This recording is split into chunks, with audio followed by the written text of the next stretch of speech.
તો બ્લડની અંદર એક CEA કાર્સિનો એમ્બ્રિયોનિક એન્ટીજન એનો આપણે રિપોર્ટ કરતા હોઈએ છીએ. તો આ CEAનો રિપોર્ટ શા માટે?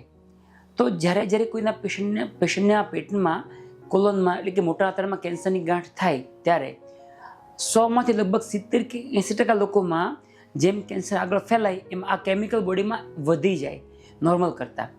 CEAનું પ્રમાણ બોડીમાં વધી જાય. એ પેશન્ટમાં જ્યારે ઓપરેશન કરીને ગાંઠ કાઢી નાખીએ ત્યારે કેમિકલ પાછું બોડીમાં નોર્મલ થઈ જાય.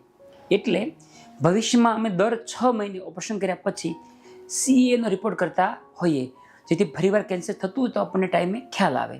મારો કહેવાનો મતલબ CEAનો જે રિપોર્ટ છે એ રિપોર્ટનું નિદાનમાં ખાસ કોઈ મહત્ત્વ રહેતું નથી, પરંતુ કેન્સરનું ઓપરેશન કર્યા પછી સંપૂર્ણ નાબૂદ કર્યા પછી ભવિષ્યમાં એ ફરીવાર નથી થયું ને એ જોવા માટે આપણે CEAનો રિપોર્ટ કરતા હોઈએ.